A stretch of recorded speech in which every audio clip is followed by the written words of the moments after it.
স্বাগত জানাচ্ছি দৈনিক আমার বাংলা ডিজিটাল প্ল্যাটফর্ম থেকে। আমি সঞ্চয়। প্রতিদিনকার মতো আমরা আজকে দেশের গুরুত্বপূর্ণ খবর নিয়ে কথা বলবো। আমার সাথে আছে দৈনিক আমার বাংলার নির্বাহী সম্পাদক সোহেল অটল।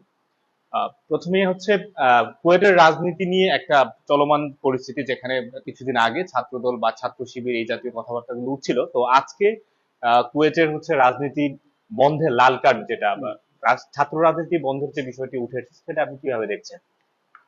লাল কার্ড বলতে বোঝাচ্ছে যে এখানে কোনো ধরনের ছাত্র রাজনীতি চলবে না। এটা সাধারণ শিক্ষার্থীদের ব্যানারে আজকে এই লাল কার্ড প্রদর্শিত হয়েছে। যদিও কুয়েট গতকাল বন্ধ ঘোষণা করেছে কর্তৃপক্ষ এবং রাজনীতি বন্ধের একটা আশ্বাস দিয়েছে।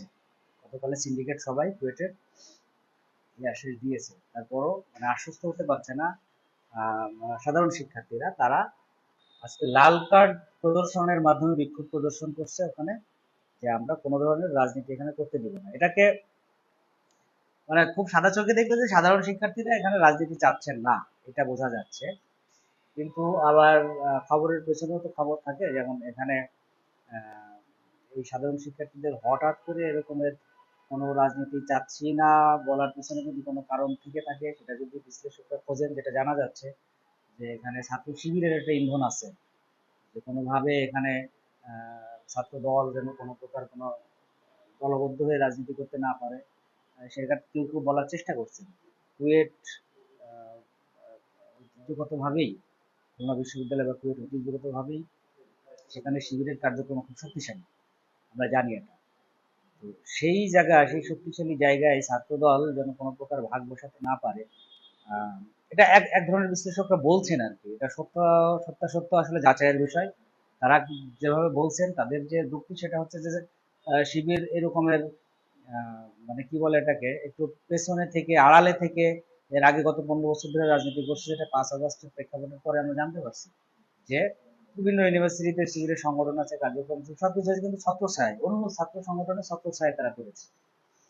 এখন এই বিশ্লেষকরা বলার চেষ্টা করছেন যে সাধারণ শিক্ষার্থীদের ব্যানারে যে মিছিল হচ্ছে, এটা আদতে কি সাধারণ শিক্ষার্থী, নাকি এটা শিবিরই করাচ্ছে, যে তারা তাদের মতো করে কার্যক্রম করে যাবে, এখানে আর কাউকে করতে দিব না, এরকম কথা আছে।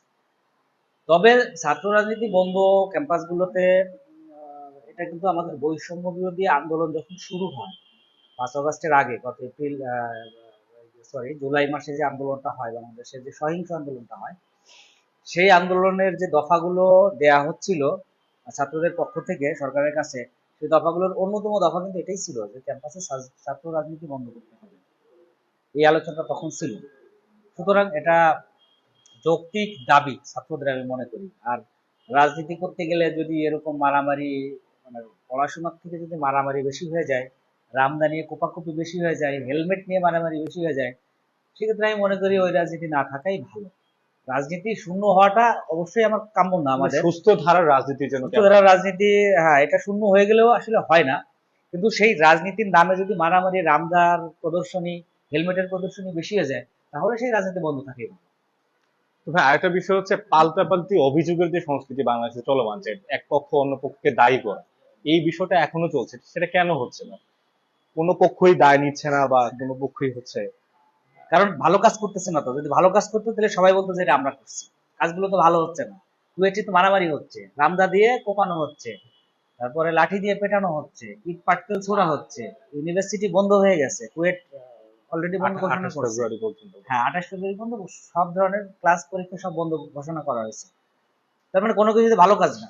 ভালো কাজ না বলেই কেউ দায় নিতে চাচ্ছে না। যদি ভালো কাজ হইতো, দায় নিতে অনেক ছাত্রদল বলার চেষ্টা করতে যেটা আমরা করছি, শিবির বলার চেষ্টা করতে এটা আমরা করছি, বৈষম্য বিরোধী ছাত্র সংগঠন যারা আছে তারাও এটা বলতো যে এটা আমরা করছি।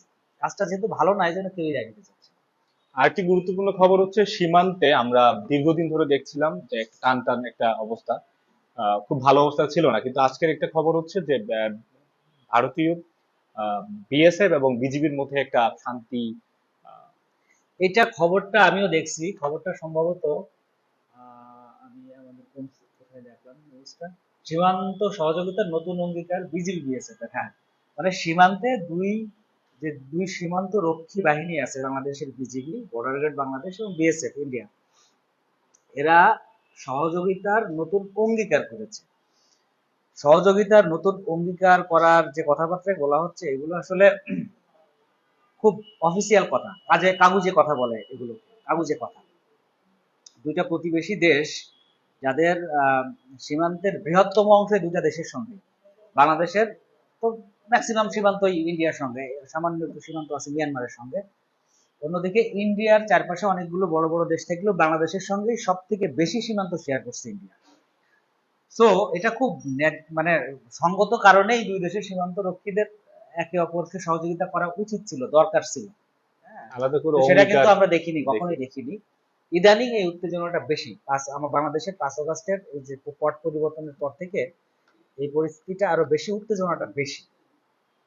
তো উত্তেজনা বেশির এর মধ্যে থেকে এই খবরটা যেটা অঙ্গীকার করছে, এটা বোধহয় মহাপরিচালক লেভেলের মিটিং এর পর এটা বলা হয়েছে, কারণ উচ্চ পর্যায়ের মিটিং এর পর এটা বলে, যেটা সুখবর। এটা একটা শুনতে ভালো লাগতেছে যে দুই সীমান্তে বিজিবি এবং বিএসএফ একে অপরকে সহযোগিতা করবে, করা দরকারও।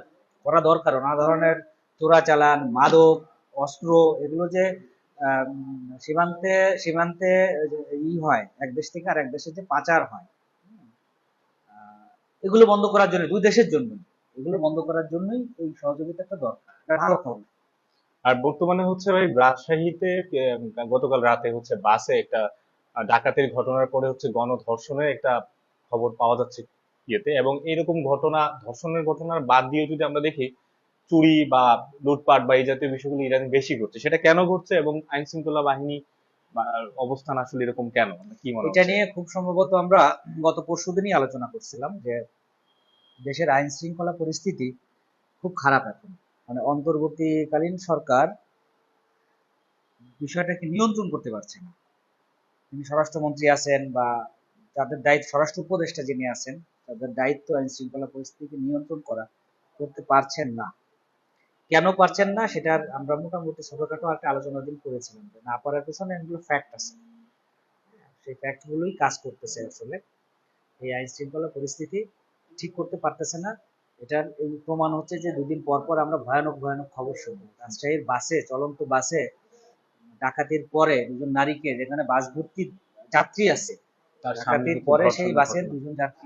দুজন নারী যাত্রীকে ধর্ষণ করা ভয়াবহ খবর। এটা কিন্তু আওয়ামী লীগের যে মানে কি বলে এটাকে, দুঃসহ যে শাসন ছিল আওয়ামী লীগের আমলে, তখন এত ভয়াবহ খবর কিন্তু আমরা শুনি নাই।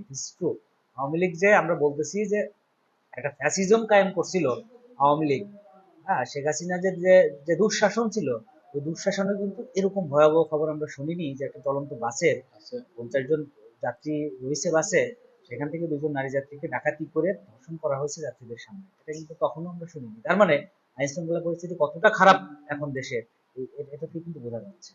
আরেকটি গুরুত্বপূর্ণ খবর হচ্ছে চ্যাম্পিয়ন্স ট্রফিতে বাংলাদেশ এবং ভারত মুখোমুখি অবস্থানে আছে, এবং 228 রানে বাংলাদেশ তাদের অল আউট হয়ে গেছে। বিষয়টি আপনি? বিষয়টি হচ্ছে যে চ্যাম্পিয়ন্স ট্রফিতে তো এবার বাংলাদেশ ভালো করবে না, এটা একটা এজাম্পশন ছিল ক্রিকেট বিশেষজ্ঞদের। আমি খুব সম্ভবত অস্ট্রেলিয়ান কোনো সাবেক প্লেয়ারের, আমি নামটা মনে করতে পারছি না এই মুহূর্তে, ওনার একটা কোথাও একটা কলাম লিখেছেন ওনার পত্রিকায়, ওনার দেশেরই কোনো পত্রিকায়, সেখান থেকে আমাদের দেশের কোন পত্রিকা যেটা অনুবাদ করেছে, সেখানে লিখেছে আফগানিস্তানের থেকেও পেছনে রেখেছে বাংলাদেশ। আমাদের দলের সাম্প্রতিক পারফরমেন্স, তারপরে দুজন গুরুত্বপূর্ণ খেলোয়াড়ের দলে না থাকা, তামিম ইকবাল এবং সাকিব আল হাসান দুজনের দলে না থাকা, এবং সাম্প্রতিক পারফরমেন্স, এটা বিবেচনায়, ওয়ানডে পারফরমেন্স, এটা বিবেচনায় উনি আফগানিস্তানের পরেও বাংলাদেশকে রেখেছে। এটা কি আরেকটা কারণ হতে পারে, বিসিবির একটা বড় রকমের রদ বদলের একটা বিষয় থাকতে পারে, প্লেয়ারদের মধ্যে একটা? না, রদ বদলটা কোনো বড় বিষয় আমার কাছে মনে হয়নি, কারণ এই খেলোয়াড়টাই তো অনেকদিন ধরে খেলতেছেন, তাই না? এই যে রদ বদলের কত নতুন খেলোয়াড় আসেনি, এই সৌম্য সরকার, এই শান্ত, এই মিরাজ, এরাই তো দীর্ঘদিন ধরে খেলতেছেন, বা যারা খেলতেছেন এখন সবাই এই সরকারের অন্তর্বর্তী সরকার আসার আগে থেকে এরা দল খেলতেছেন। তো যাই হোক, যেটা বলতেছিলাম যে বাংলাদেশকে আফগানিস্তানের পেছনে রাখা হয়েছিল, যে বাংলাদেশ সাম্প্রতিক পারফরমেন্স বিবেচনা করে। তো বাংলাদেশ সেই ভদ্রলোকের, আমি এই সাবেক অস্ট্রেলিয়ান খেলোয়াড়ের নামটা এই মুহূর্তে মনে করতে পারছি না, ওনার কথারই যেন প্রতিফলন হলো, 228 রানে অল আউট হয়ে গেল, এবং শুরুটা তো ভয়াবহ খারাপ ছিল। 30 রান বা সামথিং এরকমের মধ্যে 5 উইকেট পড়ে গেছে 35 রানে।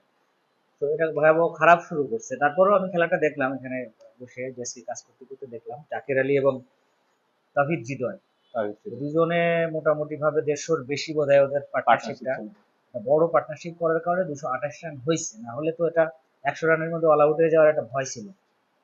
লজ্জাজনক পরিণতির দিকে যাচ্ছিল বাংলাদেশের ইনিংসের, সেখান থেকে 228 রানে অল আউট হয়েছে। এটা আমি মনে করি না এটা ফাইটিং স্কোর ইন্ডিয়ার সঙ্গে খেলার জন্য। পিচ বা ওখানকার পরিস্থিতি কেমন আমি জানি না, শারজায় খেলা হচ্ছে, ইউনাইটেড আরব আমিরাতে খেলা হচ্ছে, ওখানে ব্যাটিং বান্ধব পিসি হওয়ার কথা। এর আগে যত টুর্নামেন্ট, বৈশ্বিক টুর্নামেন্ট ওখানে হয়েছে বা ত্রিদেশীয় টুর্নামেন্ট সিরিজ যেগুলো হয়েছে পিচ দেখা গেছে সব ব্যাটিং বান্ধব পিচই দেখা গেছে। তো এটাও সেটাই হওয়ার কথা। তো সেটা যদি হয়ে থাকে তাহলে 228 রান খুবই নগণ্য রান, বিশেষ করে ইন্ডিয়ার মতো একটা শক্তিশালী দলের জন্য। দেখা যাক সেকেন্ড ইনিংসে কি হয়। দর্শক ধন্যবাদ আমাদের সাথে থাকার জন্য।